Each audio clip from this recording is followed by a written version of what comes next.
Journalist दामाद की सत्य घटना। 26 साल की उम्र में सुधा की शादी दिनेश के साथ की गई थी। जब सुधा की शादी फिक्स की गई थी तब वह पढ़ाई कर रही थी, पर उम्र निकलने के साथ ही हमें इसकी शादी की चिंता होने लगी थी। आपको बता दूं, सुधा मेरी ही बेटी है।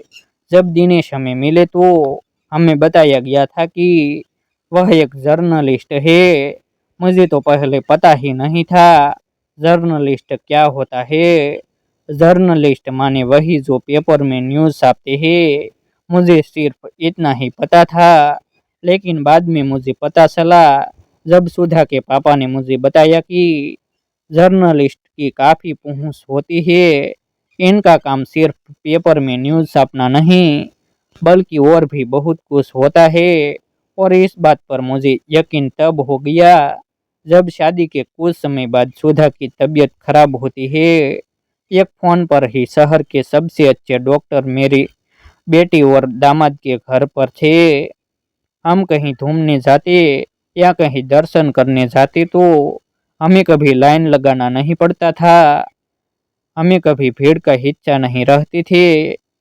हमें हर वीआईपी ट्रीटमेंट मिलता था। मेरा यकीन पुख्ता और तब हो गया जब एक रात मेरे पति को हार्ट अटैक आया। मैंने झट से सुधा को फ़ोन लगाया और फ़ोन लगाने के 15 मिनट के भीतर ही मेरे घर के बाहर एम्बुलेंस, एक डॉक्टर और 2 अटेंडेंट खड़े थे, जिन्होंने तुरंत ही मेरे पति को अस्पताल पहुंचाया। लेकिन भगवान को कुछ और मंजूर था। हमने अपने पति को खो दिया। मेरे पति की मृत्यु के बाद मैं अपनी बेटी सुधा के साथ रहने चली गई। वहां जाने पर मुझे पता चला शहर में कहीं पर भंडारा हो तो अपने घर खाना बनाने का जरूरत नहीं होता था। शहर में कोई सेलिब्रिटी आ रहा हो तो बिना किसी पेपर या पास के हम सीधा उन उनको मिल सकते थे। शहर में यदि कोई मेला लग रहा हो तो बिना टिकट लिए बड़ी ही आसानी के साथ हम अंदर चले जाते थे। और यदि कभी टिकट ले भी लिया हो तो मेले का ऑर्गेनाइजर झट से हमारे पैसे लौटाता था। मुझे बहुत गर्व होता है अपनी बेटी और दामाद पर, और कम से कहीं ज्यादा गर्व होता है अपने पति पर कि उन्होंने एक ऐसा हीरा जैसा दामाद हमारे लिए खोजा। और हम दोनों से कहीं ज्यादा गर्व दिनेश के माता पिता को उनके ऊपर था। सुधा ने मुझे बताया कि माँ, मेरे पति की तनख्वाह ज्यादा नहीं है, कमाई भी कोई खास नहीं है, पर मोटे खर्चे से हम लोग बस जाते हैं।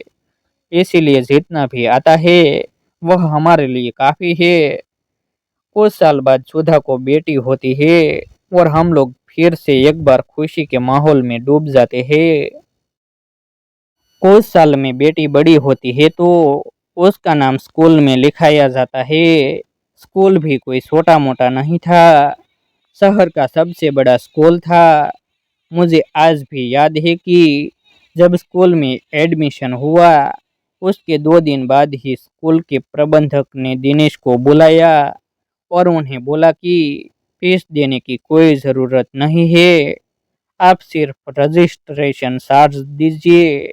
ऐसा इसीलिए नहीं कि वह पत्रकार थे, बल्कि पत्रकार होने के साथ साथ शहर में उनका नाम था। कोई भी गरीब यदि वह किसी तरीके से परेशान है तो मेरे दामाद पूरी कोशिश किया करते थे कि उसकी सहायता की जाए। लेकिन नियति को कुछ और मंजूर था। एक रात रिपोर्टिंग करने के दौरान एक तेज रफ्तार गाड़ी ने दिनेश को धक्का मार दिया। उनके मीडिया हाउस के कर्मचारियों ने तुरंत उठाकर उन्हें शहर के सबसे बड़े अस्पताल लेकर गया है, जो कि एक ट्रॉमा सेंटर था। जहां पर उन्हें एडमिट करते ही डॉक्टर ने रिपोर्ट देखी और बोला, इन्हें बचाना मुश्किल है क्योंकि इनकी रीढ़ की हड्डी पूरी तरह से चूर हो चुकी है। अगर यह बच भी जाते हैं तो जिंदा लाश रहेंगे। जिसे सुनने के बाद मेरा कलेजा बैठ गया था। अभी रिपोर्ट आएगी तभी शहर के बड़े अधिकारियों का फोन अस्पताल में आने लगा कि जल्दी से जल्दी इनका इलाज शुरू किया जाए। आप में से कुछ लोगों को हो सकता हो यह बात बनी हुई लगे या झूठ लगे, पर जो लोग के घर में एक वेरीफाइड पत्रकार है वह इस बात को भली भांति समझते होंगे। 3 दिन ट्रॉमा सेंटर में रहने के बाद दिनेश की मौत हो जाती है। दिनेश अपने पीछे एक जवान पत्नी, एक छोटी बेटी और 2 बूढ़े माँ बाप छोड़कर जाते हैं। दिनेश की मौत पर जिले के सभी बड़े अधिकारी आते हैं, सभी बड़े नेता आते हैं, फोटो खिंचवाते हैं। कुछ नहीं तो यहाँ तक कहा कि दिनेश की बेटी उनकी बेटी है और उनकी पढ़ाई की आगे की जिम्मेदारी वह खुद उठाएंगे। जिसे सुनने के बाद मुझे ऐसा महसूस होता था कि मानो दिनेश नहीं है, पर उनके बनाए हुए व्यवहार आज भी जिंदा है। लेकिन सच्चाई यहाँ पर यह है, आदमी कितना भी अच्छा व्यवहार बना ले, जिस दिन उसकी मृत्यु होती है उसके सारे व्यवहार उसी के साथ चले जाते हैं।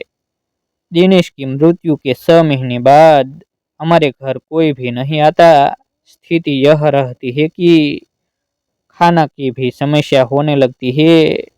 पहले जो लोग दिनेश के एक फोन करने पर राशन की बोरियां पहुंचा कर के ले जाते थे, आज के दिन वह सुधा का फोन ही नहीं उठाते।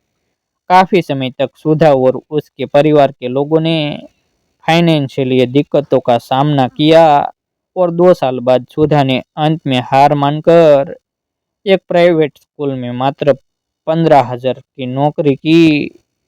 शुरुआत में मैंने कहा था कि सुधा की पढ़ाई छुड़ा करके हमने उसकी शादी कर दी क्योंकि उसकी उम्र निकल रही थी। अब इस बात का पछतावा मुझे जिंदगी भर होता है।